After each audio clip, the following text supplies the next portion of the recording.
সোহরাওয়ার্দী উদ্যানে খতমে নবুয়ত যেই সম্মেলন চলছে, আন্তর্জাতিক সম্মেলন, সেখানে বিএনপি নেতা সালাউদ্দিন আহমেদ কথা বলছেন। আমরা একটু দেখে আসবো তার বক্তব্য। জবান দিয়ে শের বলছে, তা আমরা রাসূলুল্লাহ সাল্লাল্লাহু আলাইহি ওয়াসাল্লামের আখেরি নবী হিসাবে বিশ্বাস করে কলেমা পড়ে আমরা মুসলমান হয়েছি। বাংলাদেশের মানুষ হিসেবে আমরা এই দেশের নাগরিক হিসাবে বাংলাদেশি পরিচয়ে বিশ্বাস করি। কিন্তু সারা পৃথিবীতে সমস্ত মুসলমান কौम मिल्लत इस्लामिया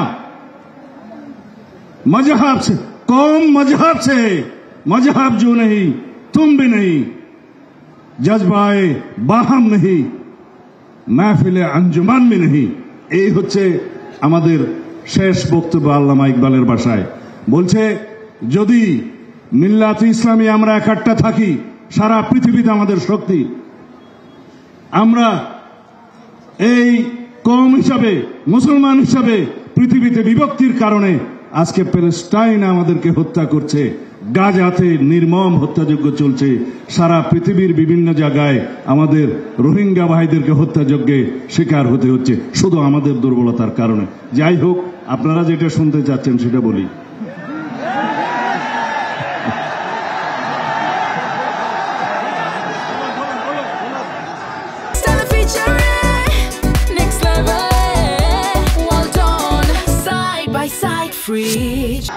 ইনশাআল্লাহ যদি বাংলাদেশের রাষ্ট্র ক্ষমতায় সরকার পরিচালনার দায়িত্ব আল্লাহ রাব্বুল আলামিন আমাদেরকে দেয়, এদেশের জনগণ যদি আমাদেরকে মহব্বত করে দায়িত্ব দেয়, যদি আপনারা সবাই সহযোগিতা করেন, মঞ্চে উপবিষ্ট যারা রাজনৈতিক নেতৃবৃন্দ, পীরে কামেল, হযরত উলামায়ে কেরাম, আমাদের দেশের বুজুর্গানে দিন যারা আমাদেরকে পরিচালিত করেন, সবাই যদি আপনারা সহযোগিতা করেন, একসাথে থাকেন, তাহলে আপনাদের এখানে আজকে যে সমস্ত দাবি দেওয়া আছে, আমরা সকল দাবি দেওয়া এই প্রস্তাবের পক্ষে ইনশাআল্লাহ। কানুনি ব্যবস্থা, আমাকে শেষ করতে দিবেন তো, কানুনি সকল ব্যবস্থা জাতীয় সংসদে আলাপ আলোচনার মাধ্যমে গ্রহণ করা হবে ইনশাআল্লাহ। এই জন্য সমগ্র জাতিকে ঐক্যবদ্ধ থাকতে হবে।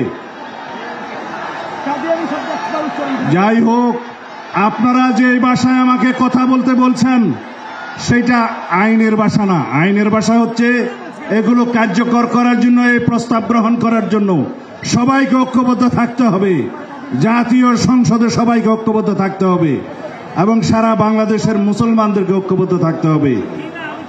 আমরা ইনশাআল্লাহ আপনাদের এই প্রস্তাব গ্রহণ করব।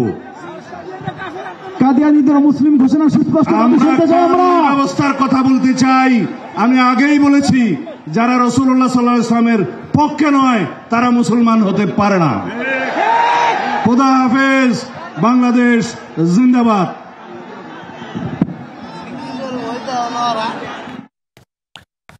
কথা বলছিলেন সালাউদ্দিন আহমেদ। আমরা ছিলাম সেই বক্তব্য, দেখে নিলাম তার কিছু।